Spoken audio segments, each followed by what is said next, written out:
Ahí va a llegar el gol del Arsenal. Ozil. Marca Mesut Ozil. Bellerin, otro defensor, otro disparo, Monreal, gol.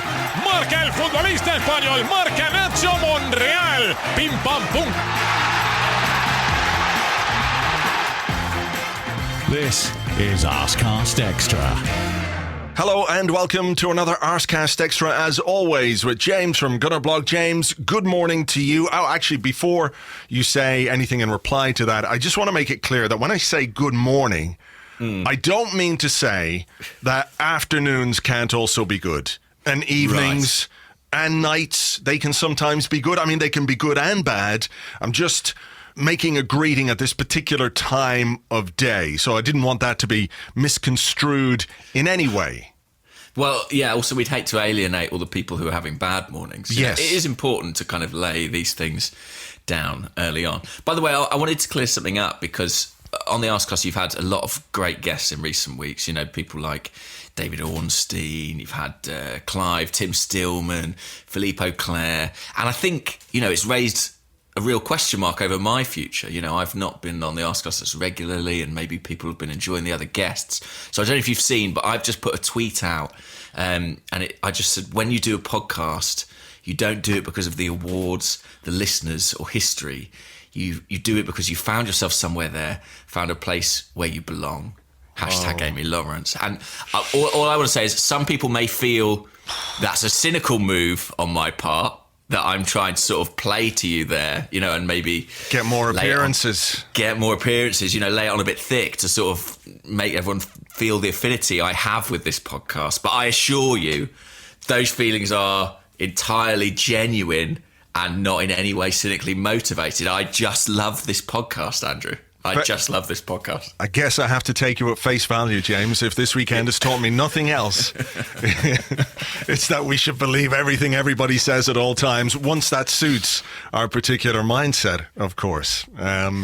What a weekend. I saw this podcast in my diary a while ago, and I sort of thought, we haven't got a game. How strange. That would be a curious one, because obviously you covered the Barté game on the Arsecast on Friday. Yeah. I was like, what on earth are we going to talk about? So thank you very much to Mesut Ozil for providing some content. Oh my goodness. I mean, genuinely, what a weekend. And I have to say, it was topped off yesterday by going for lunch in a restaurant where the waiter looked exactly like Mustafi. Oh my word. And it was a terrible... Maybe it was him. They had a weekend off, didn't they, a lot of the players? They were all going here, there and everywhere, flying off to various parts of the world, taking some time out. I mean, I guess Unai Emery, what did he say? Did he say, lads, just go, take your mind off everything, come back chilled, relaxed and ready to go? Or was it like, get out of my fucking sight, all of you, get out of my sight, I don't want to see you for a few days? I don't know which it was, but yeah, it was actually the waiter looking like Mustafi was absolutely in line with the food and the service we got in that particular restaurant, so there you go. But yeah, it has been a strange, crazy, mad weekend online, which I think we have to separate in some ways from real life. And genuinely, there were lots of people who wanted to engage and talk about the tweets you did and the articles I wrote, and wanted to engage with them in a calm, sensible, rational way. And whether they agreed or disagreed, were quite prepared to do that, which is fantastic.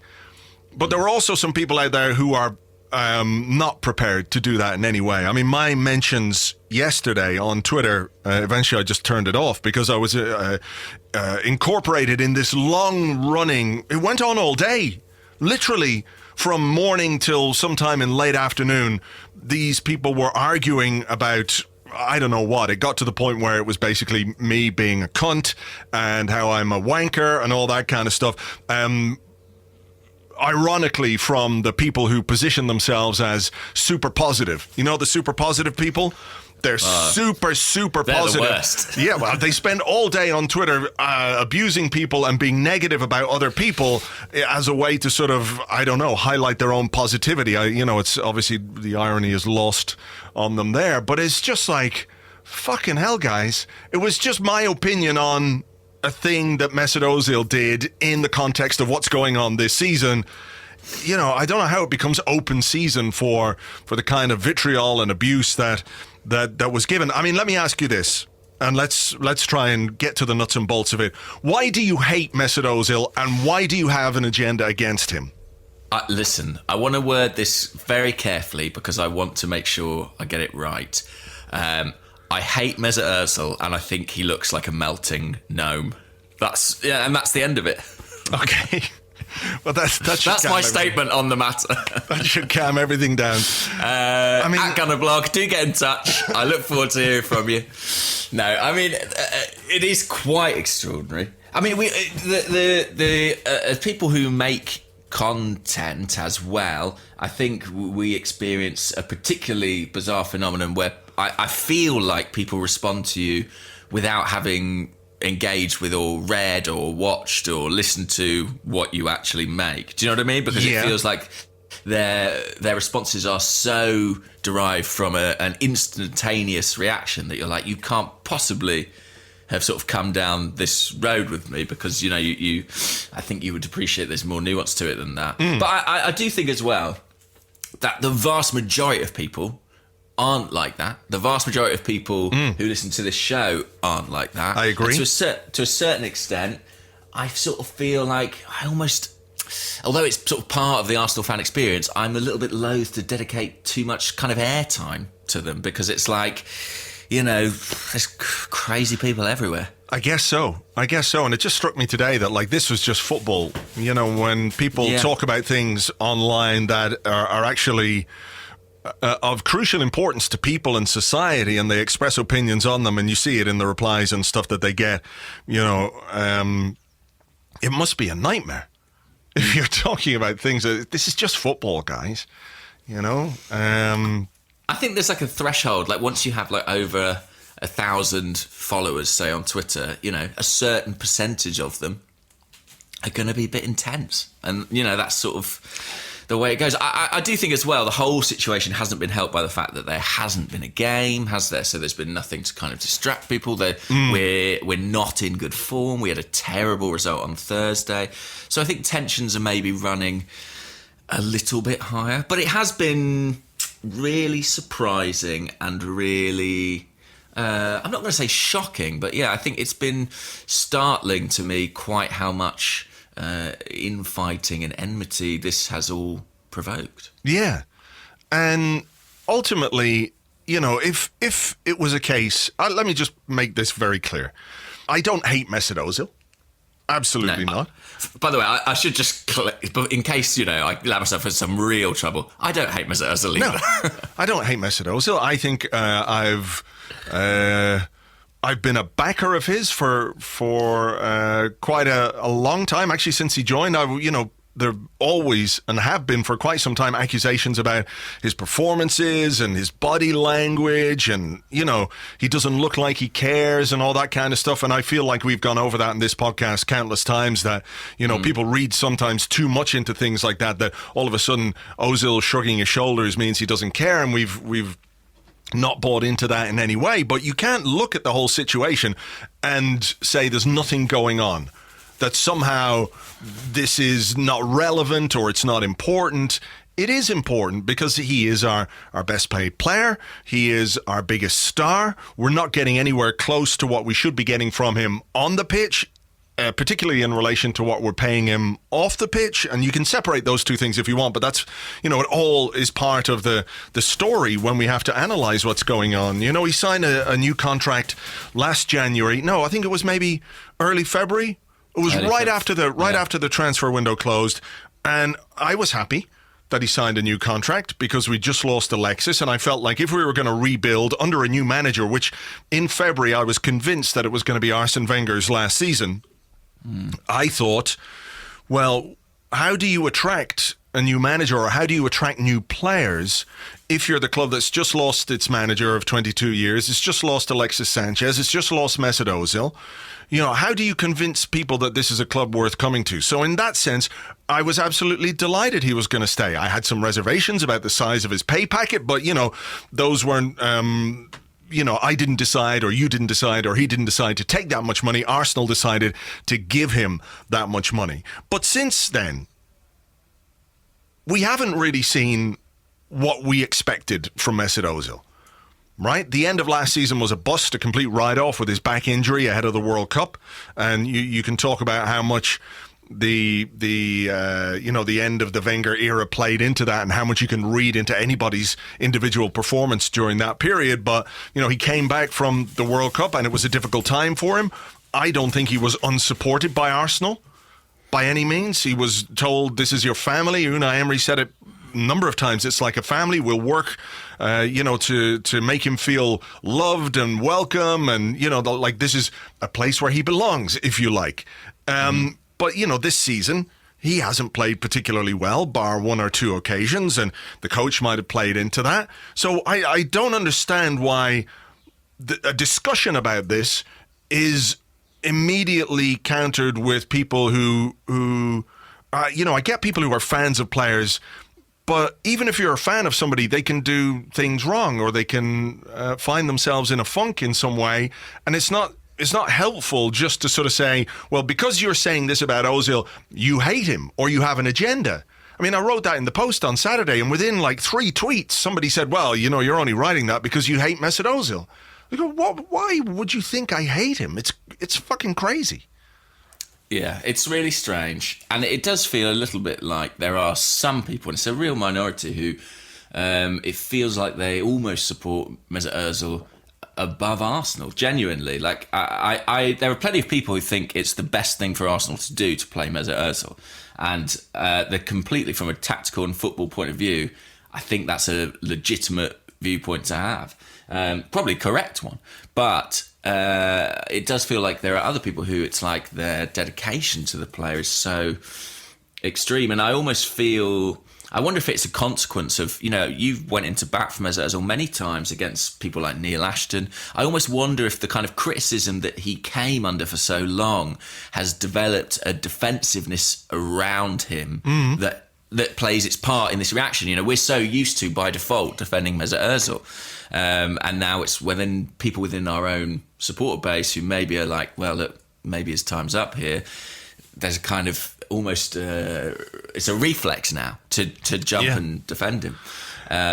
So maybe that's part of it too. Yeah, I don't know. But also the fact that we're playing poorly, and sure, in a way, like he was in and out of the team during the unbeaten run. He was not a regular part of the team in the first half of this season, and we were picking up points. We were beating Spurs. We were going unbeaten, winning streaks, and people could make peace with it then. I think results determine everything. I really do. I think it's so crucial. People have legitimate gripes with performance of late, and I do understand that. But I suspect if we were winning, those gripes would be a lot quieter, much as they were in the first half of the season. People were like, I'm not sure, I'm not convinced. But fundamentally, if you win, you kind of get away with stuff, and we're just not winning at the moment. Yeah, exactly. We've lost 7 out of 14 games. We've got a very important run in if we want to try and get into the top 4, and everybody can envisage Arsenal being better with Mesut Ozil in top form in the team. I don't think there's, whether you're a fan of Ozil or not, if you have him at the top of his form in your team, you have more chance of winning games and scoring goals and creating chances. Everybody can see that. But it's also in some ways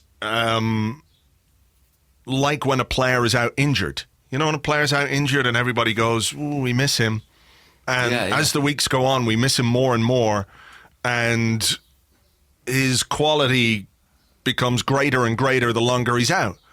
Particularly by the time Rob Holding comes back, he will be Cannavaro in our estimation, essentially. Yeah, and that's, it's completely understandable. I get it. And we all want to see the best players on the pitch. And we'd all like to see Arsenal playing the kind of football that we associate with this club and the way it's been run over the last, 20-odd years, where we developed this Arsenal-esque style of play, if you like, which is attacking football. And we're not seeing any of that. We're not seeing enough of it anyway. And when you are, frustrated with results and frustrated with performances, you're looking for things to change. And he is very clearly somebody who could potentially come in and change that, even if during this season there have been plenty of games in which he's played during which we have not played well also. And that kind of gets a little bit pushed to one side.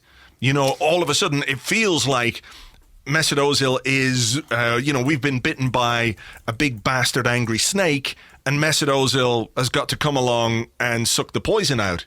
Or he's the antidote, one or the other, whichever particular image goes best in your mind. Yeah. Do you want Mesut Ozil to suck the poison out of you? It's a question I've been pondering all week. Yeah. No, you make a good point. I mean, he started 13 Premier League games, and I don't remember many of them for his sort of startling performances. I remember, of course, like everybody, the Leicester game. I'm sure there are others in which he did well enough, but they don't spring to mind. So I think this idea that he hasn't sort of been given enough rope is probably not quite correct. I do think that he is being underused. For example, I don't think there's a justifiable logic for not having him on the subs bench, really. I maybe do against Barté because, like Socrates, he hadn't trained, he'd done one training session. So I think that's a bit of a red herring, actually. But as a rule, if you're putting your El Nenis or your Nketiahs on the bench ahead of Ozil, I don't think that's smart. No, I don't either. And it begs the question, what is exactly going on?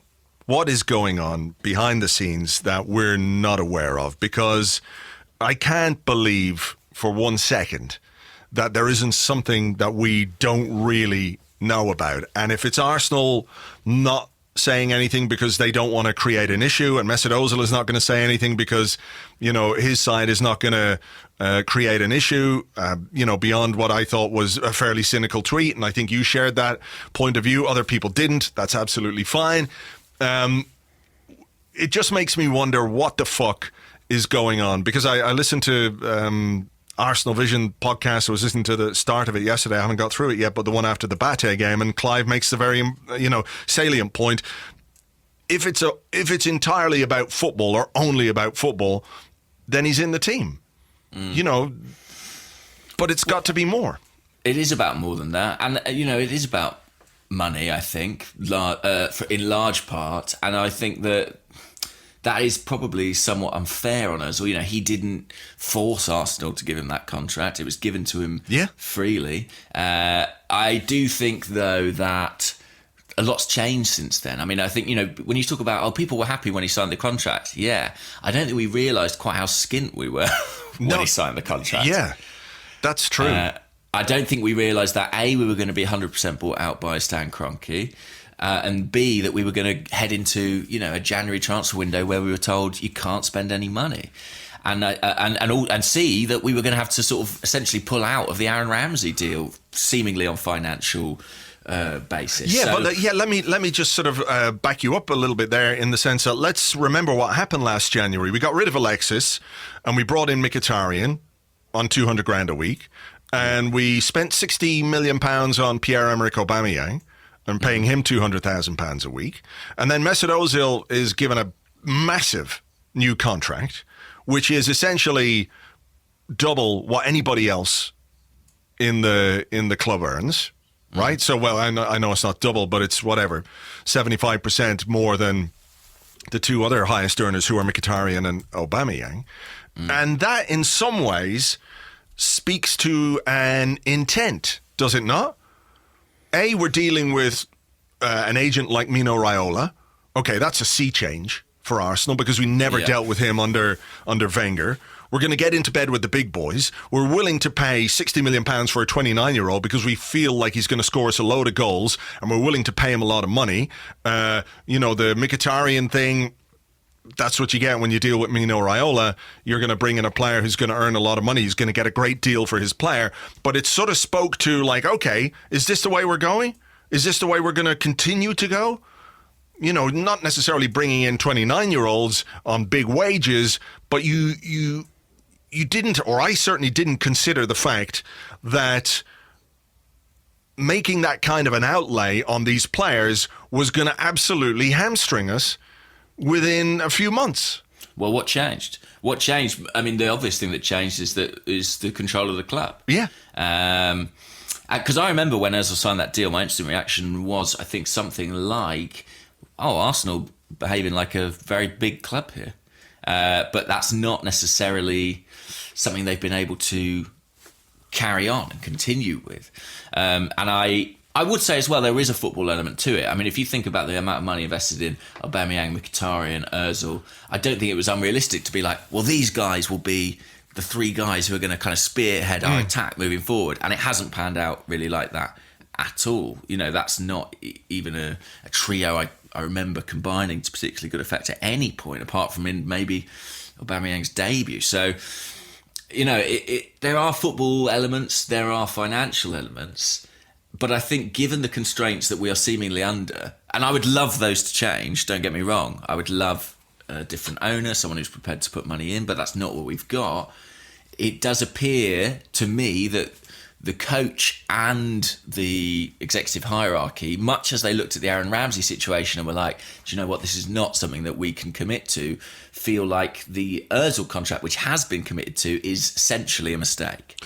Yeah, that's all well and good, and I get that, but I can't also get my head around the idea that there is a concerted effort between Emery and Sanyehi and the board and the Kroenkes to sort of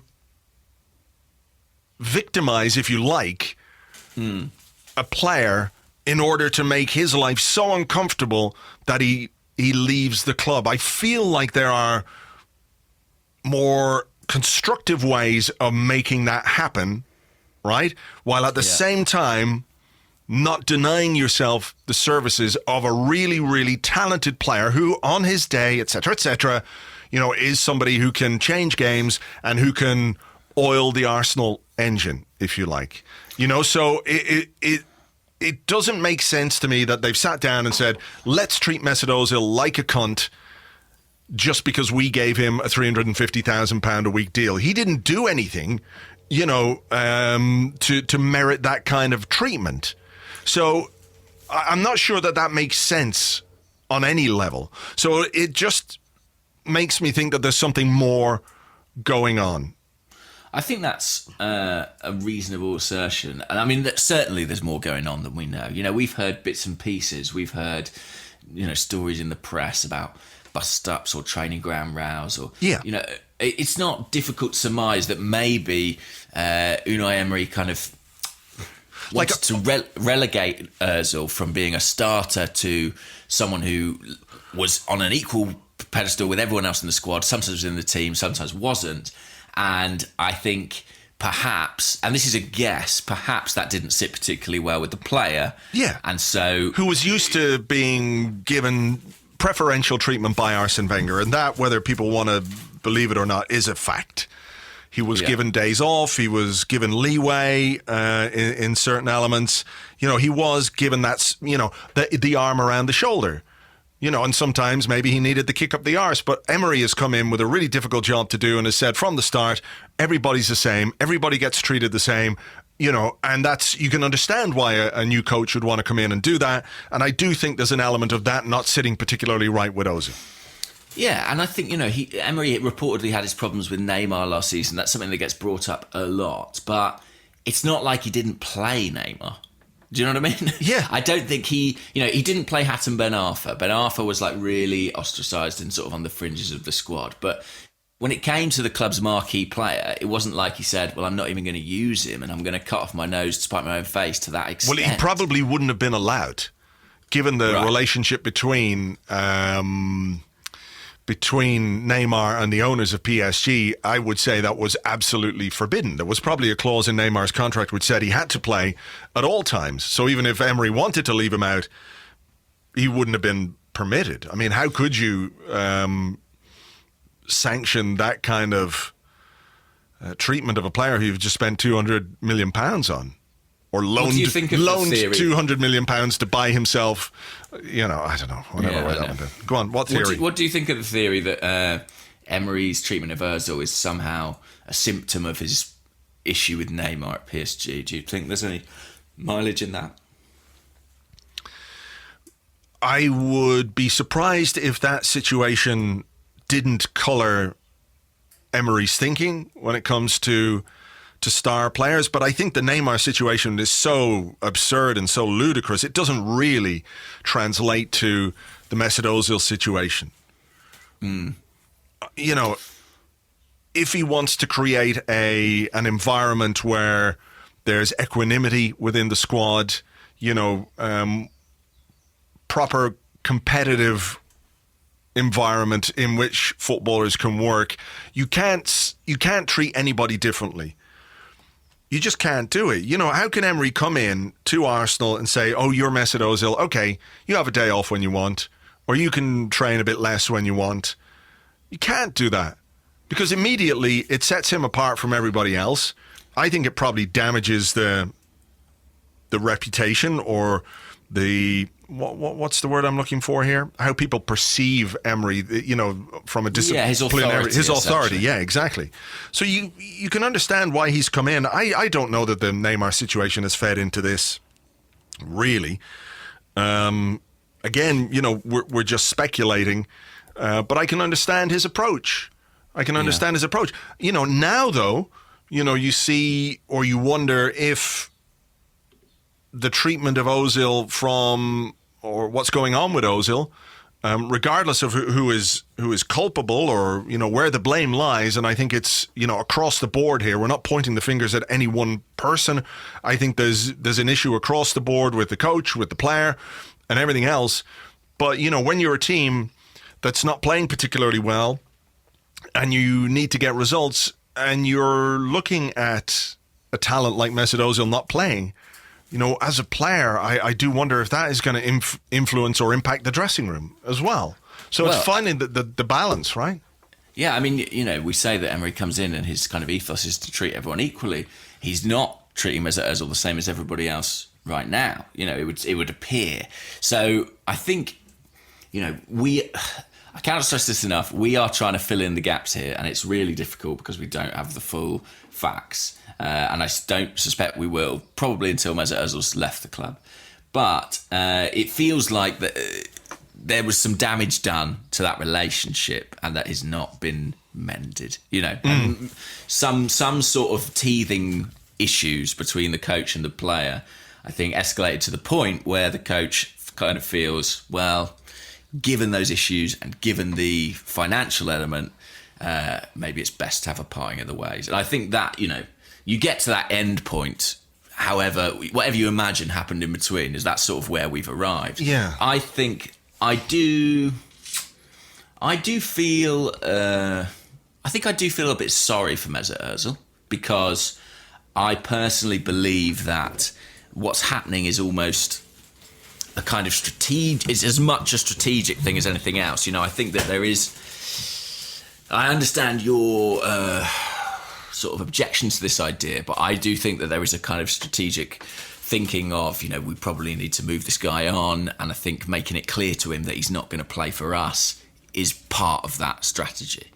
And in that respect, I feel sorry for him. You know, he's not necessarily done anything wrong per se to bring that about, but that's football, right? Managers decide for or against players all the time. Yeah. You know, Petr Cech's effectively been forced into retirement, but, you know, that's the way it goes. And yeah, I do feel for Mesut Ozil, but I also feel. Well, okay. Go on. What would you do with Mesut Ozil now? I would look. I don't know how possible this is. I don't think his tweet will have helped. I don't think it will either, to be honest. And maybe it will. Maybe it, you know, Raul Sanllehi and Unai Emery will be in their office and they'll see that come through on their timeline, and they'll shed a single tear and think, what have we done here, guys? What have we done? But I don't think that's what they'll think. I think they'll say, you know, ay caramba, what's this guy done now? So but what I would love to do, if it were in my power, would be to get them together and be like, look, this is clearly fucked, right? This is clearly done. But there are 3 months left in the season. We have certain goals. You know, we can't guarantee we're going to pick you every week, but there are times when we will want to use you from the start or from the bench. And for God's sake, let's just sort of, make the best of it. Yeah. That's what I would say. Yeah. The Labour Relations Commission needs to get involved here in some way. There has to be, for the benefit of Arsenal as a football club and as a team, there has to be some kind of solution to this, even if it is only short term. Even if when Unai Emery is speaking to Mesut Ozil, he can sit there with his fingers crossed and think, you're stinky, I don't like you, and Emery can do the same. The goals that Arsenal as a football club have should be common to both Emery and to Ozil, right? Yeah. And that's where the solution needs to be found, because there's a top 4 to play for, which is going to be very difficult, but it's still there. There's potentially a European trophy to play for, and we know with that European trophy comes another invisible trophy, but still a trophy all the same, which is entry into next season's Champions League. Mm-hmm. So if there's nobody at this football club who can sit down with Emery and Ozil's agent, and whoever the fuck else needs to be involved, and broker a truce or sort out something that will help us win football games, then we should be really, really very worried, because otherwise, this is just going to get worse and worse between now and the end of the season. And I think it will be reflected on the pitch, off the pitch, and it's going to become even more of a mess than it already is. So I hope that person is Raul Sanllehi. And I hope he can knock their fucking heads together and get them to sort it out, because we need to win football matches beyond anything else, beyond any ego, beyond any discipline. But, we have to. We have to, and that's what needs to happen. And they need to buy into it. I agree, and I think that to not use Mesut Ozil at all is crazy. And I'm not actually someone who would play him every game. We've got the Spurs away match coming up. I'm not convinced Mesut Ozil will be in my starting 11 for that match. But our next game is a home tie against Bate Borisov, who we know will sit deep in a defensive block, who we have a 1-0 deficit against. It occurs to me that it's kind of an ideal scenario. Yeah, absolutely. Absolutely. Those are the kind of games where you give him a start and hopefully he can produce the way he did against Leicester, because... go on. No, I was going to say, and for me, that's sort of as far as it goes. I mean, I completely think that, look, if Emery stays beyond this summer, and maybe we'll get onto this later, but I think he will. I think he'll be here for 2 years, I would guess.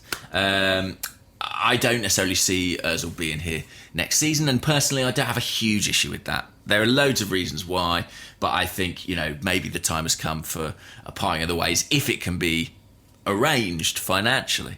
But it's not possible right now. I think the Chinese window is closing imminently.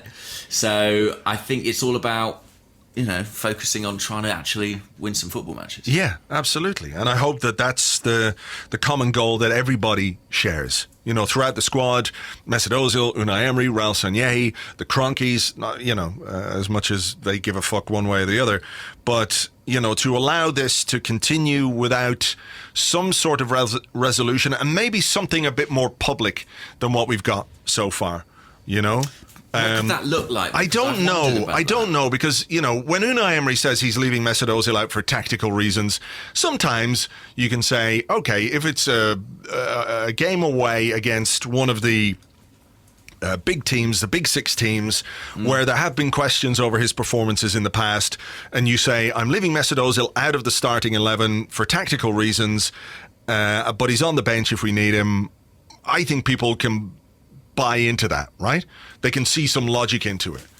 When Mesut Ozil is left out of the team for tactical reasons, for a game against West Ham or Bournemouth, for example, when you tell people that a game against Bournemouth is too physical for Mesut Ozil, when Bournemouth are, according to Premier League stats, the least physical team in the Premier League, people don't believe it.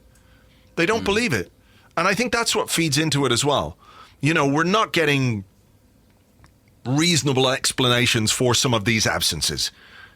Back trouble, a knee injury, he's unwell or he's ill, and people roll their eyes to heaven because it's happened so many times in the past.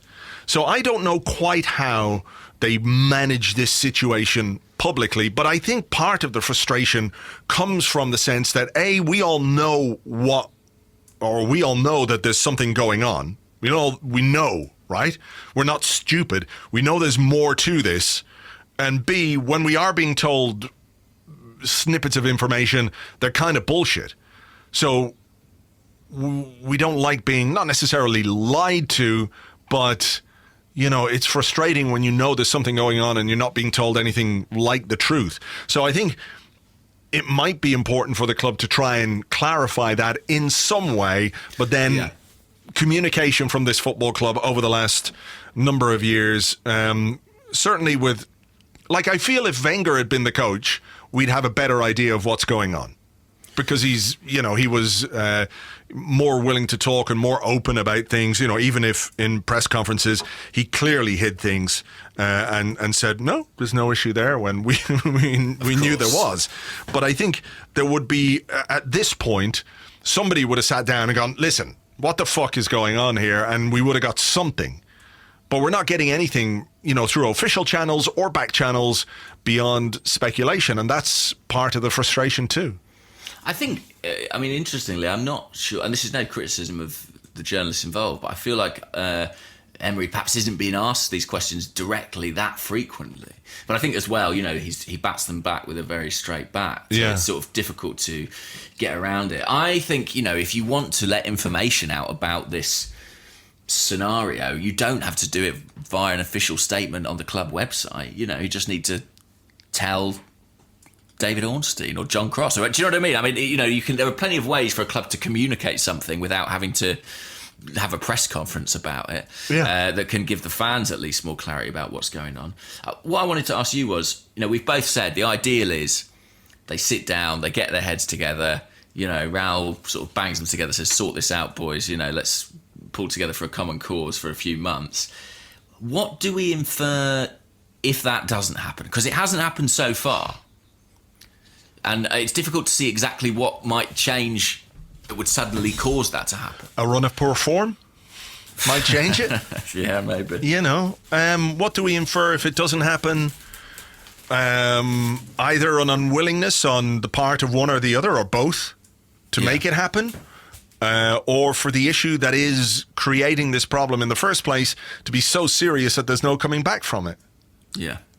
That's the only thing I can think of.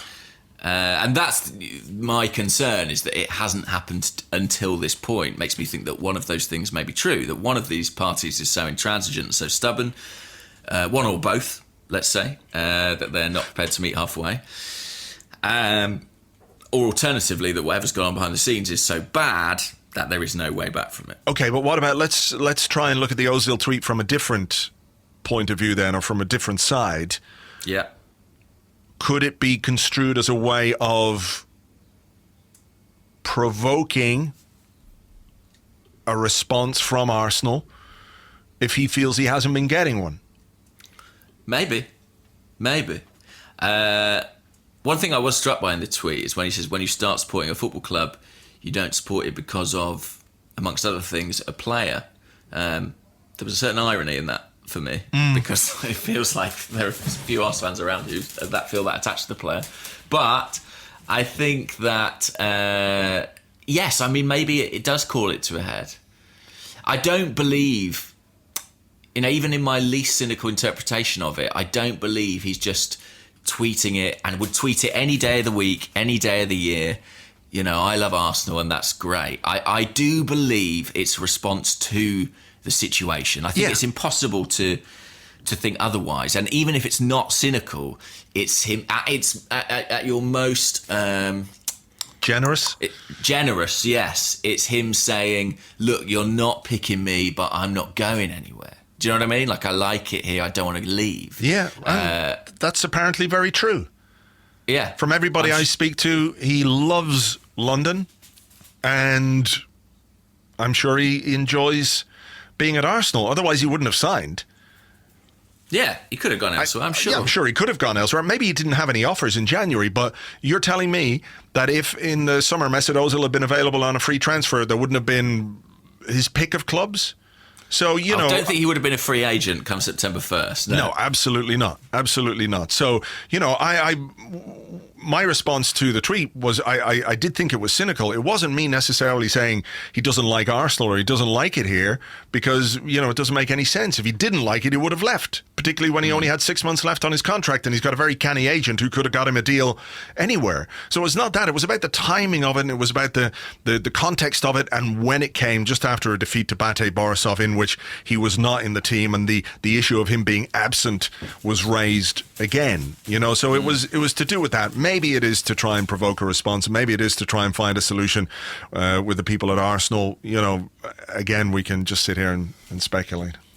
Yeah. I mean, to be honest, my cynicism came about the timing. I thought it was clearly about the manager. I thought it was clearly part of a sort of to and fro, public kind of to and fro, bit of a power play. And if I'm honest, I am also very suspicious of any professional athlete evoking the idea of supporting a team in the same way as a fan, because just the closer you get to the game, I think the more you realise that is almost never the case. And that makes me a bit sad, but that's the way it is, I think. That's just my perspective. Players kiss the badge and then they move on. Yeah. It's a reality. It's a job for most of them. And it's not to say that players can't forge a real love for a club. Of course they can. Of course they can. But, you can't. I think it's very hard. I think you're right, to be a little bit cynical about the idea that, players are fans. They're not. They're players. They're doing a job. They're very well paid for doing that job. And also they've got, they've got people behind them and PR machines and social media managers and all those people who can make sure they say the right thing at all times. It doesn't stand up to any real scrutiny. But there you go. I mean, we're slightly going around in circles at this point, aren't we? Because essentially, I should have just said this at the top, but essentially there must be stuff we don't know. We hope it resolves so that we get to use Mesut Ozil as we deem fit, which, judging by Unai Emery's actions so far, probably won't be 90 minutes every game, but will at least be some of the time, maybe starting with Bate. But are you confident that'll happen?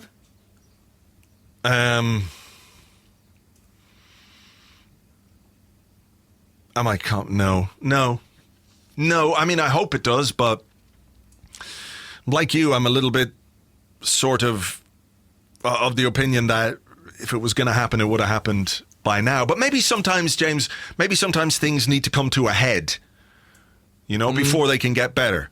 So maybe this is a gigantic blackhead on our season, and somebody has squeezed all the blackhead stuff out of it, and now, the skin can heal. Who knows? I mean, I don't know how you feel, but there were definitely times this weekend where I thought, fleetingly, well, the sooner we get Mesut Ozil and Unai Emery out of this club, I just felt like I wanted to sort of wipe the slate and begin again. And after 6 months of a new regime, that's pretty grim, isn't it? It is, yeah. And I can't lie and say that thought didn't occur to me. Yeah. That the toxicity of this situation doesn't reflect well on either party or the club. And maybe, just like you say, wipe it all clean and go in a different direction and see where that takes us. Realistically, I'm not sure that's possible, No. It would take a real strong character to make that happen. And it would take people who were genuinely interested in making Arsenal successful again at the top to sanction that. So I can't see it. But yeah, look, it feels like, when there's something there and it's festering away, you just want to sort of chop it off and go in a different direction. The reality of football means we're probably not going to be able to do that. But look, we'll see where the next, 13 games left in the Premier League takes us, and also in the Europa League. I mean, I think we're looking at, what have we got? Bate, then Southampton, then Bournemouth, then Tottenham, then Manchester United. Where we are after that particular run of games could very well inform what we all think about where we're going and what should happen and who should be involved. Yeah, it's a big... I don't know why I'm laughing. I think it's because I'm scared. Terror? Yeah, I think so. I mean, I feel relatively sanguine about Barté. Maybe that is naive. Yeah, look, we look. I went into the previous game thinking we'd win fairly comfortably, and we didn't. And maybe it was just one of those nights, a freak result, etc., etc. If we have two of those nights against Bate Borisov, then you might say, okay, there's something really, really wrong. But I can't imagine that we're not going to beat Bate. And then 2 home games against mid-table opposition, against whom I must have a look. Have we lost? We beat Bournemouth away, and we lost to Southampton, of course, away. So what's kind of scary, not scary, but kind of mad, is it's only 4 weeks or something since we beat Chelsea, and it feels like the positive uplift we had out of that result evaporated so swiftly. Yeah. I think obviously injuries have played their part in that too, but the Spurs and the United sort of double header feels like it will really be decisive, and given how tough it will be to go to Spurs, that United game. And given the fact that we're probably quite unlikely to catch Spurs, almost irrespective of what happens in that match, that United game particularly feels absolutely enormous. Okay, well, look, shall we take a break and come back in part 2 with more questions, which I'm sure will be about other things than Mesut Ozil and Unai Emery. I'm sure there are some, right? Tell me there's some. What's our best 11? Yeah, I'm sure there'll be a few. All right, look, we'll take a break. We'll come back with your questions and more in part 2 right after this.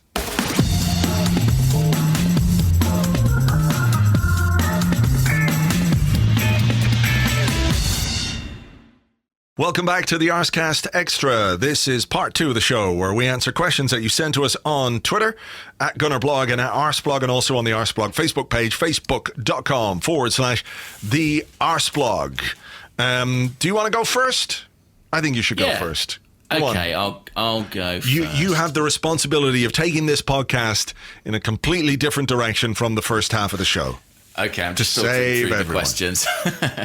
Okay, well, these are 2 questions actually on the same theme rather. This is from Dave Chopping, who's at Dave Chopping on Twitter. It says, if rumours are true of a transfer kitty in the regions of 40 million, do you think we need to consider selling one of our top players, Aubameyang or Lacazette, to help boost the funds and improve the overall squad? Don't want to, obviously, but it so much needs improving. And Stuart Holmes says, would you sacrifice either Lacazette or Alba to bring in 2 top quality defenders? Interesting. Dave Chopping, though, that's a good name. You know the way people surnames became used by someone's profession, like Baker for example, or Cooper, because he made barrels. Right. Driver. I wonder what Dave Chopping's family, what their history is. They just like axe murderers. Yeah, all of them. Anyway, sorry, Dave. Long line of axe murderers. They were probably lumberjacks. That's what it was. That's much more innocent. Much more innocent.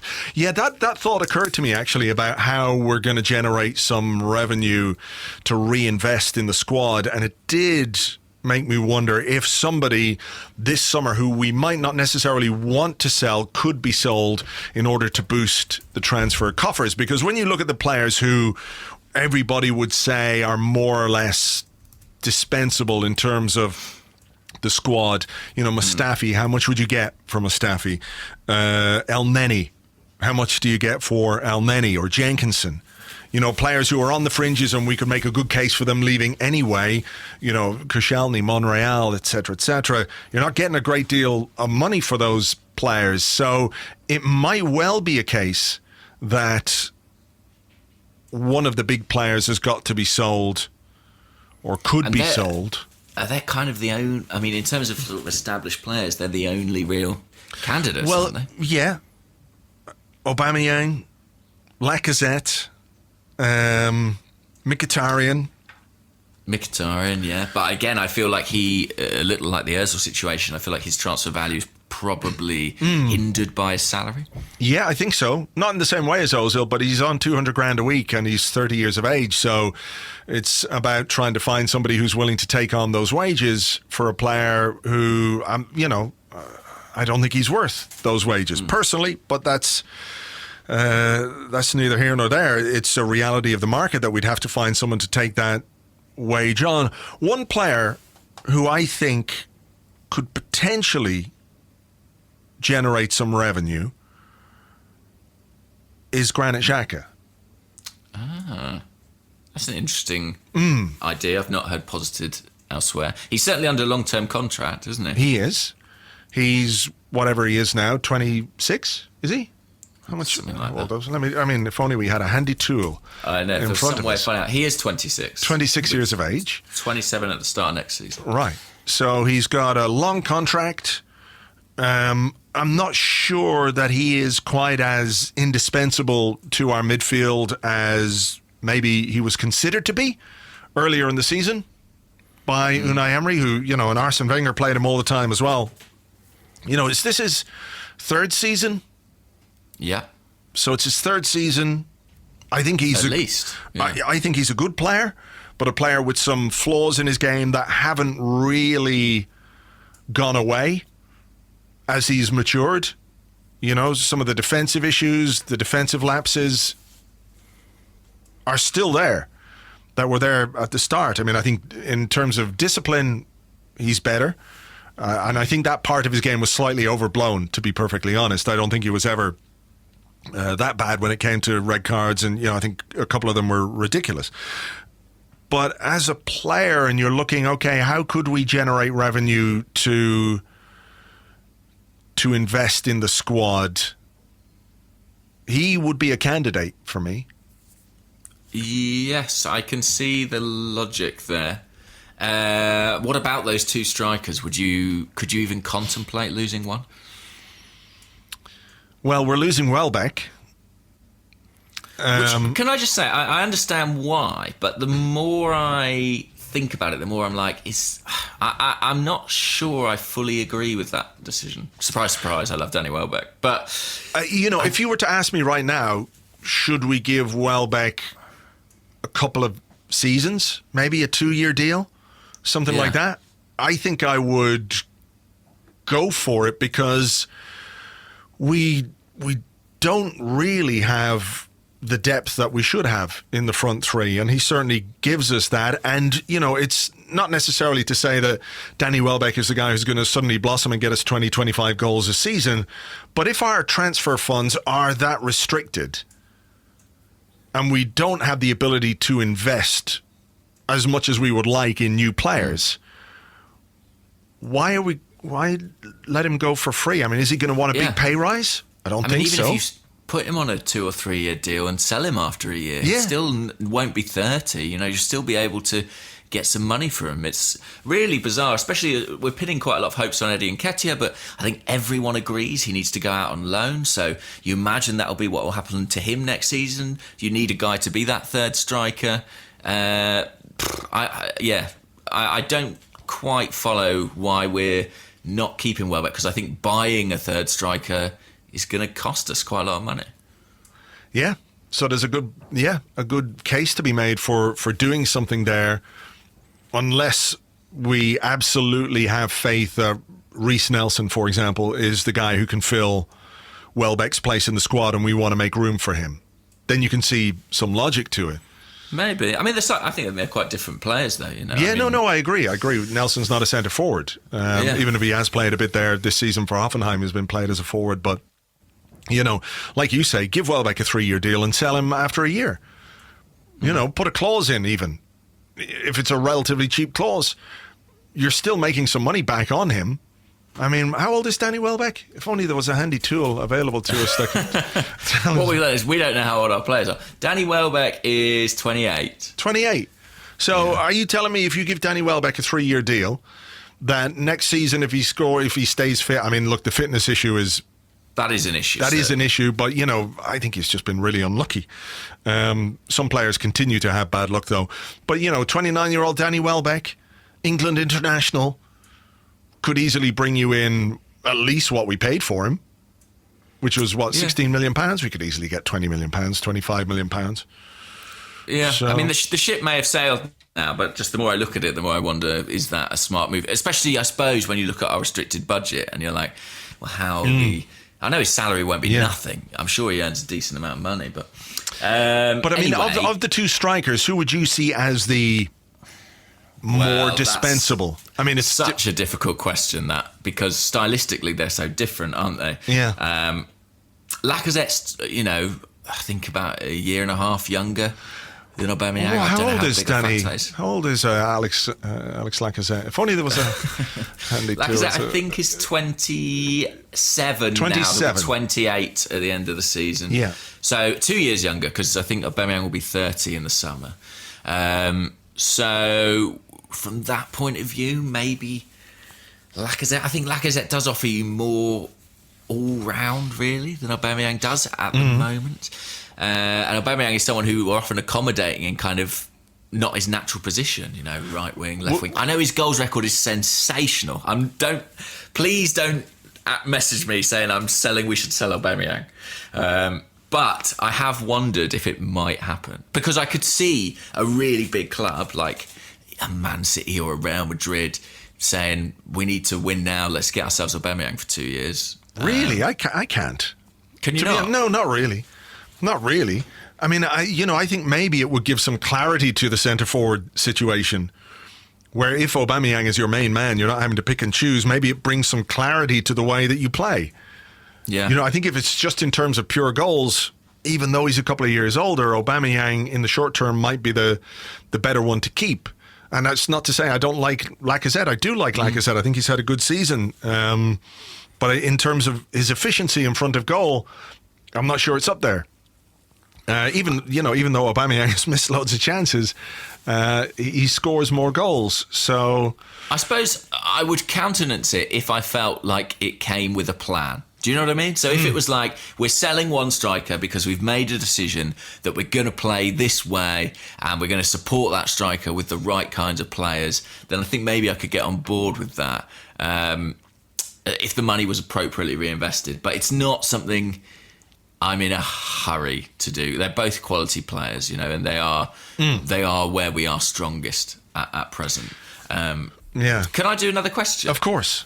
Now, where is it? It's along a similar theme. It's from David McNamara, who's at DVD MCN, and says, given, I guess this is aimed at you, Andrew, given what you've just written this morning, he does say Andrew, so it's definitely aimed at you, should we prepare ourselves for the 60 million sale of Guendouzi, if rumours are to be believed? If it's how we need to approach the market going forward, is it better to get used to it now? This is a story about Guendouzi. PSG, I think. Where did it come from? I've no idea. What is this source of this? It's very much the new Barcelona coming back for Cesc, isn't it? Because Guendouzi was in the PSG academy. Okay, here's where it came from. The Express.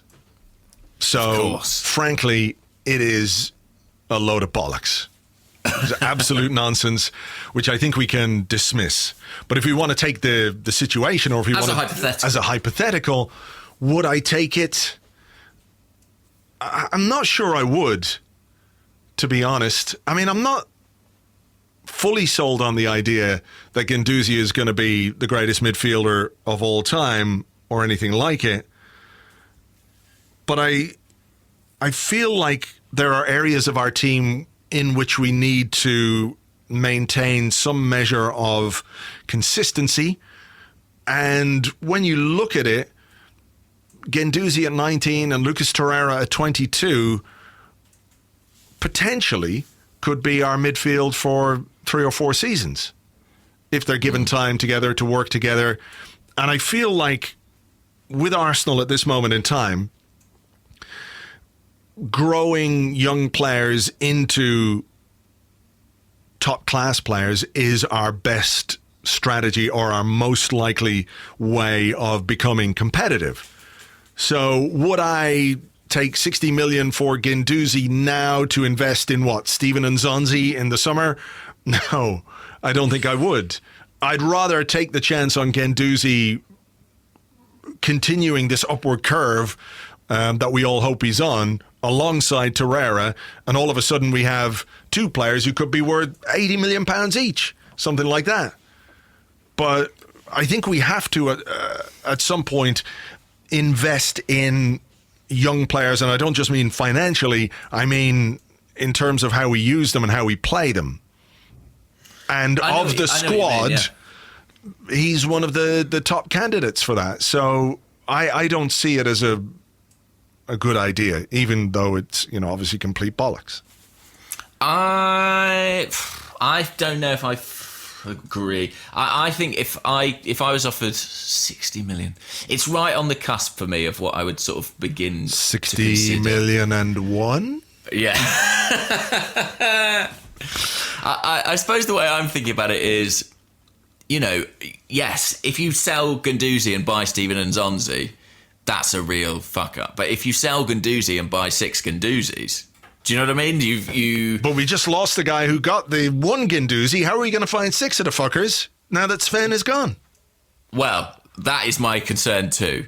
And so it's all about what you do with that money. I just think historically we're so bad at selling. And I think as encouraged as you can be about Guendouzi, maybe I'm just an Arsenal fan who's been burnt by Danielson. But, I can't help but feel like you never know with a young player. You can have the most talented young player in the world. You could have Jack Wilshere. He might get injury problems. You never know what will befall a young player. So I feel like 60 million for what we have now is a very, very good price and would, double our summer transfer budget. And if we spent that money well, then again, we could be in a position to recoup again. I just think we're so bad at selling players. And I think that sort of money, it would be the most money we've ever received for an Arsenal player. I would have to think very long and hard about it, at the very least. Yeah, certainly. Okay, fair enough. Even though it is from the Express and therefore... Absolute bullshit and probably not going to happen. Absolute bollocks, for sure. Okay, Peter Hust, who's at Peter Hust, says, are we in a better situation than a year ago? If so, how? Gosh, that's a nice easy question. one. Yeah, I know.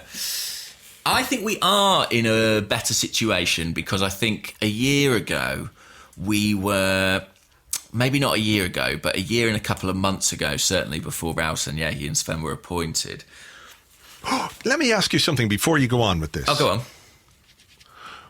What's your, it's a complete aside, but it's based on something I heard from somebody who I absolutely trust and spoke to this weekend. What's your understanding of how the Wenger departure happened? My understanding, and I don't know, but my interpretation of the sequence of events was essentially that he was probably told, listen, mate, there's, we're going to call it a day at the end of the season. And right. Could you front up and, it's up to you if you choose to go on your terms. If you don't go on your terms, you'll go on ours. Right. I was told he blindsided them and made the decision himself. Really? Yeah. Which I thought was quite interesting. That is interesting. Do you think, though, that precludes the idea that they would have made that decision anyway? No, I suspect that his decision might have been made, having heard a few whispers about the potential of him being told. But I just thought it was quite interesting that there was no direct conversation. Yeah. He just went for it and announced it. So there you go. I can believe that too. Yeah. I can believe that too. Anyway, back to the other question. The other question was, are we in a better position than a year ago? I think we are, fundamentally, because I think we are in a process of flux and change. And some of that change is painful and it's not a straightforward, linear progression. But fundamentally, I think we were trapped in a bit of a sort of purgatorial period where we were not really moving forward. There was a lot of stasis at the club in a lot of respects. And now things are moving and evolving. Even Sven being appointed and then going, or, a new coach coming in, new personnel. I think that we are moving forward and it's very clearly not linear. We are having ups and downs, but it feels like there's no permanence to it. If it doesn't work out, with Mesut Ozil, we can maybe let him go. If it doesn't work out with Unai Emery, we can maybe let him go. There are things that it's not all sacred, so it doesn't feel like we're going to be stuck with it for years and years. I mean, one of the really interesting things is to what extent is Raul Sanllehi accountable? To what extent is he responsible? To what extent is he under pressure? You don't want to end up in a situation where he becomes Mr. All-Powerful. He basically takes up the Wenger baton as the guy who makes all the decisions and who we feel like we're a little bit stuck with. But aside from that, hoping and believing that he's not that sort of fella, I think we are in a better position based purely on the fact of change and the potential for change. Yeah.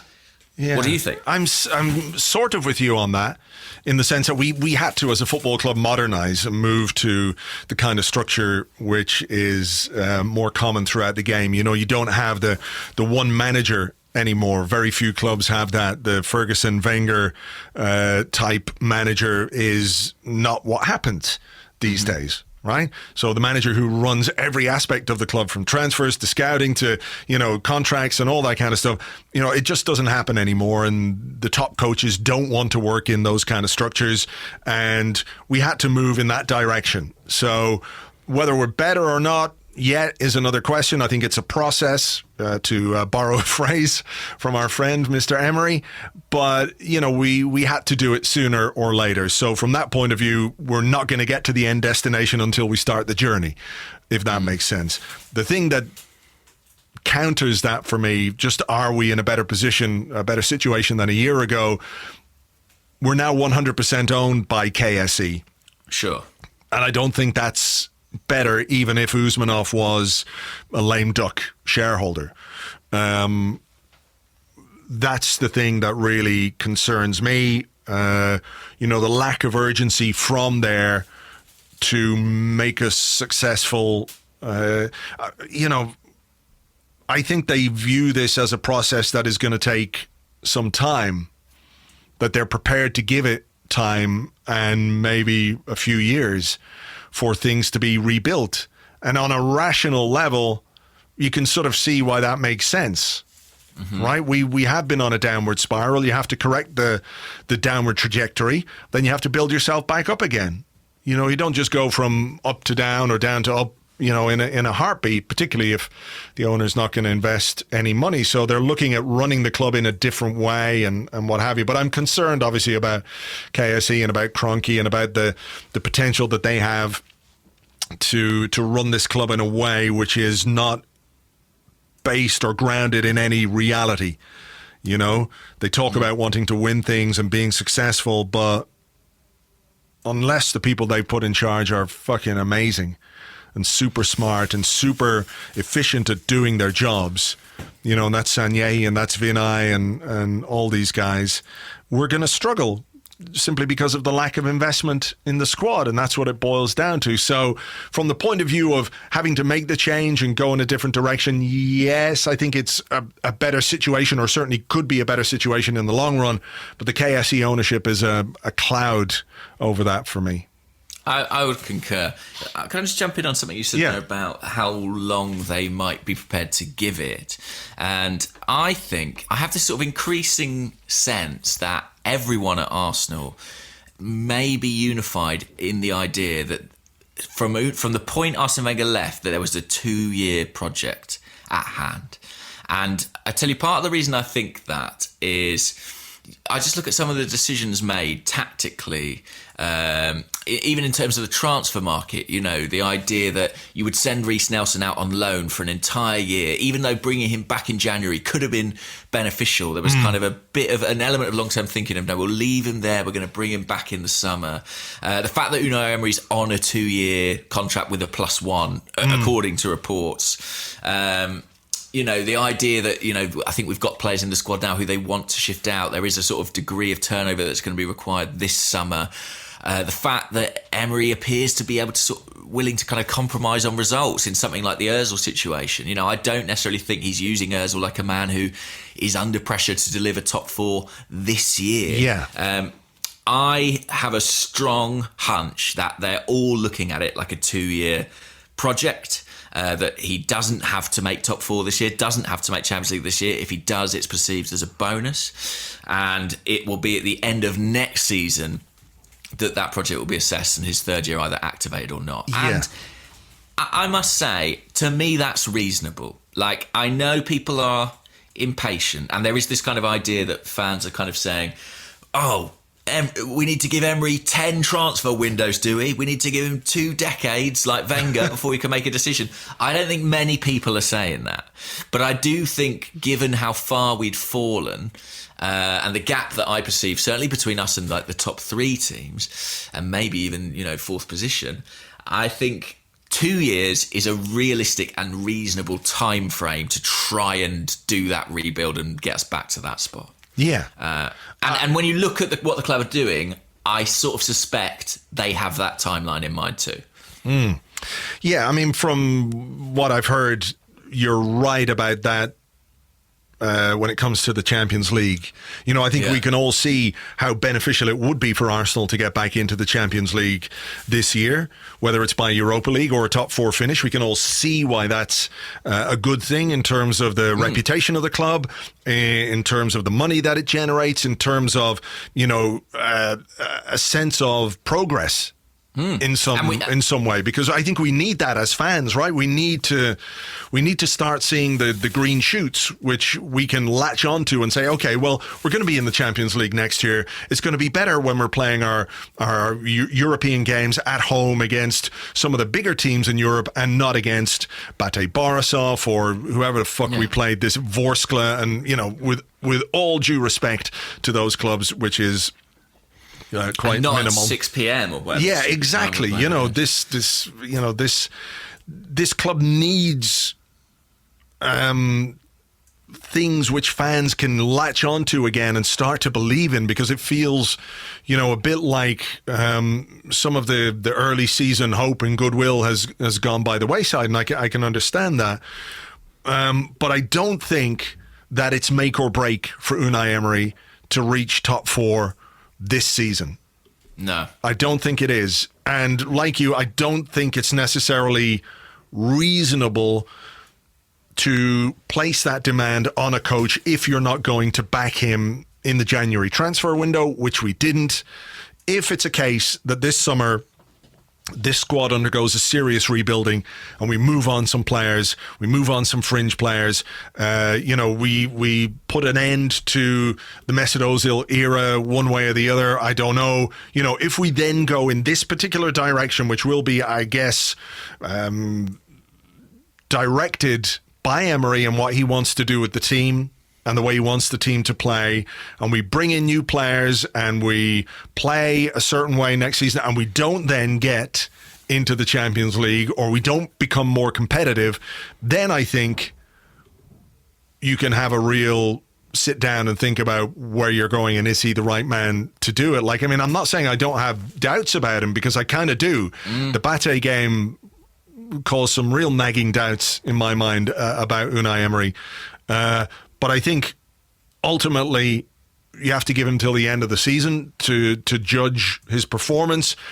And it's not fair really to judge a manager who hasn't been backed in the transfer window, particularly after he's lost 3 important players to injury and not had any replacements brought in.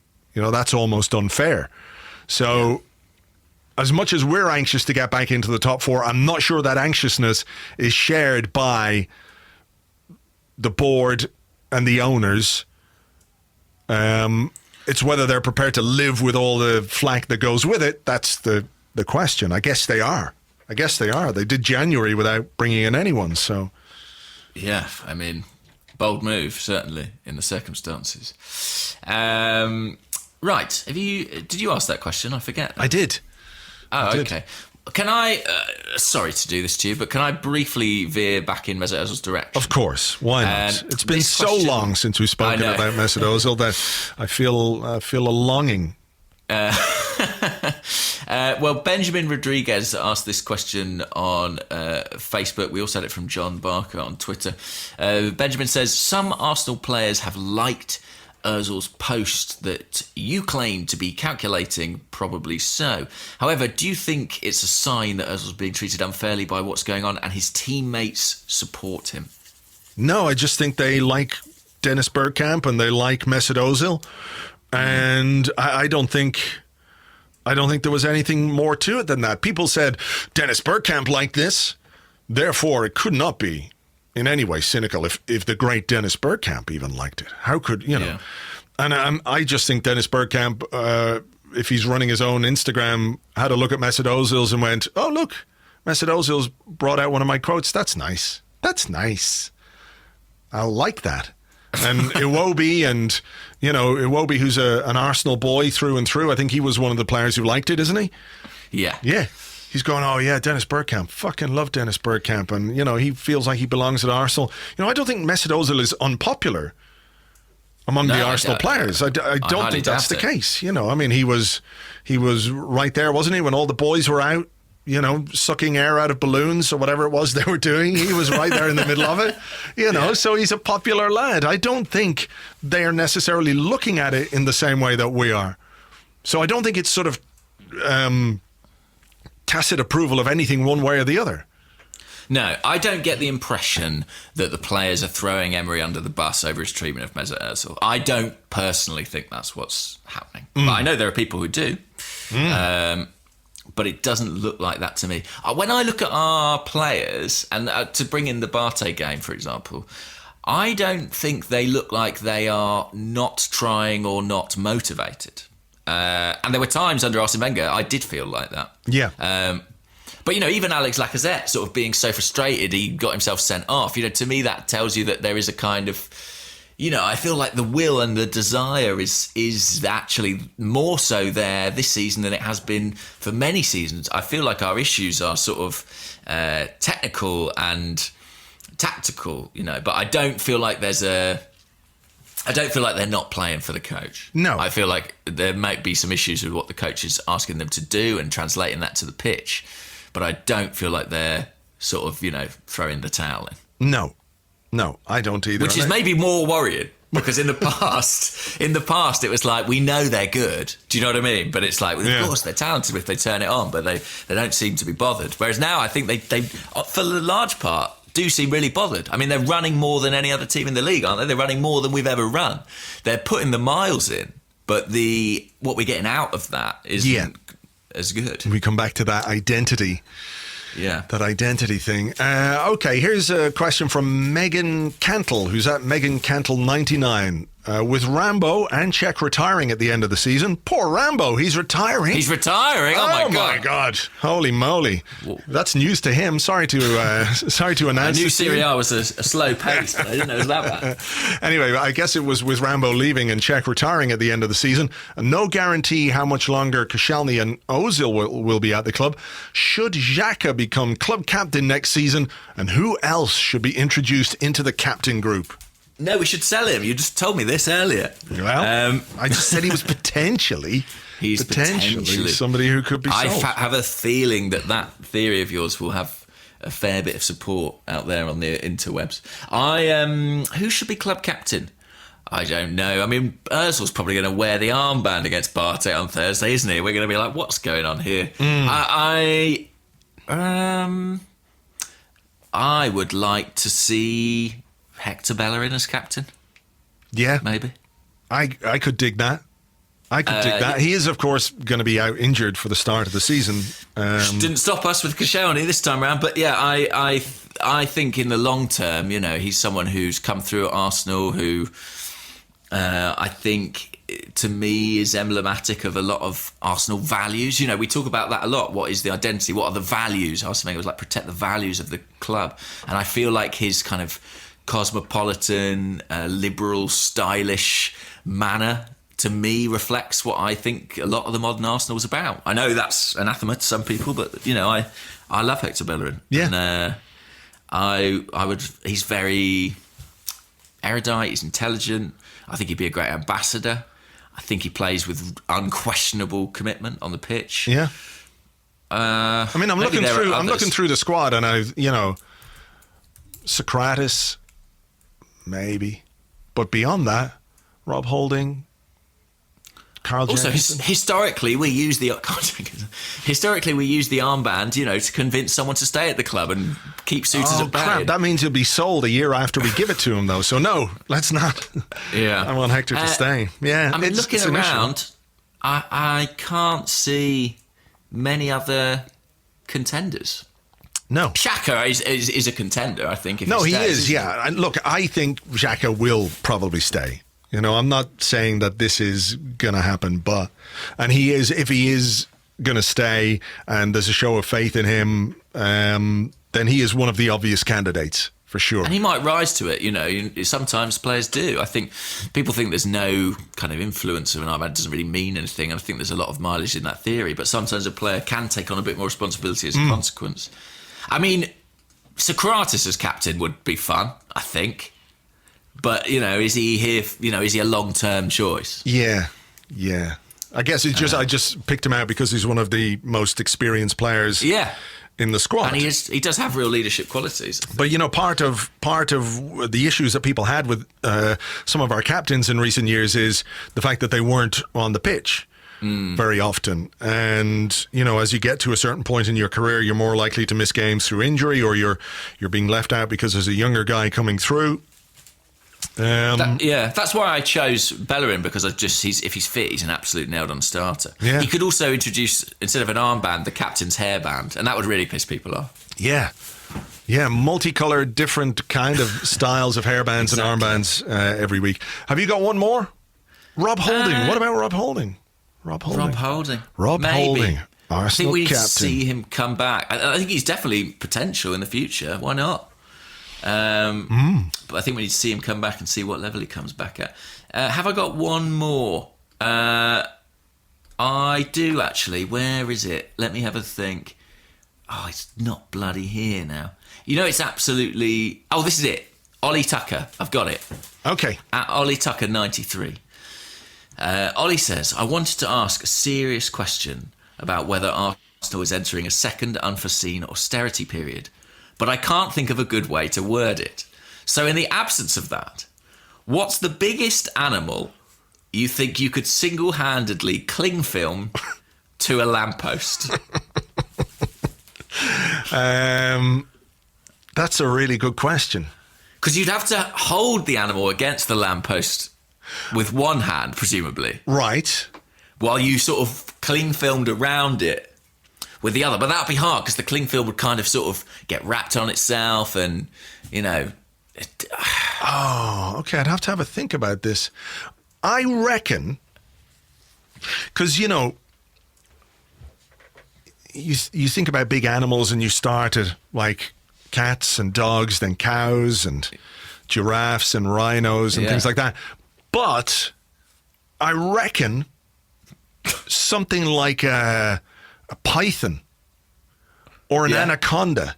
Because what you could do is get the snake. I mean, you'd have to lure the snake from wherever, snakes live, that big. I assume we've got it there for you. Right, okay. You've got the snake there. We've done the legwork. Okay, there. Snake's there in front of me. I fucking biff it one right in the side of the head. Right? Right. Snake out cold. Andrew Mangan, snake hunter. Yep, he's absolutely out cold. Snake is just gone. Okay. Gone. It's my technique you see in the biffing. So then you hold the snake upside down and you cling film its head, just leaving enough room for its mouth to get out so it can still breathe, the head end to the bottom of the lamppost, the street level part of the lamppost. Right. And then work your way up. I assume that you're allowed to use some kind of step ladder or something like that. There's no suggestion that we couldn't use... You don't have to scale the lamppost yourself. No, exactly. I'm not good at climbing. So I reckon a 20-foot, 22-foot python or anaconda or whatever the biggest snake in the world is, I'd say that is probably the biggest animal I could cling film to a lamppost.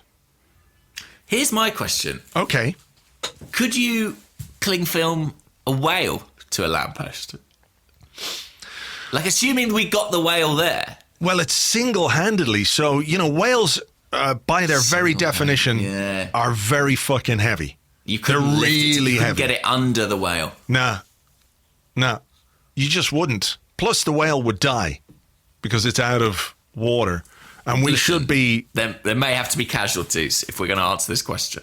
Maybe so. But, I think we could pick something better than whales. Yeah, whales are good. Whales are good, like living in the deep, sending out their sonar shit, just going around, being fucking whales. And, too many people have it in for whales, I reckon. What about a cow? I feel like, because you could sort of go under the udders, and I feel like cows don't move quickly. Like a cow, is it running away, or is it just going to let you cling film it to a lamppost? Yeah, would a cow just stand there going, what the fuck are you doing? And then before he knows it, 20 minutes later, he's cling filmed. He's all cling filmed up. Yeah. Don't people wrap themselves in cling film to lose weight? Is that a thing? Because you sweat a lot and you get thin? I don't know if that's the case, but I do remember Tony Adams speaking, probably in his book, maybe it was his first book, where when he was still drinking, he would wrap himself in black plastic bags and then put his training gear on. And he felt like doing that would help him sweat the alcohol out of himself. In hindsight, that's probably really dangerous.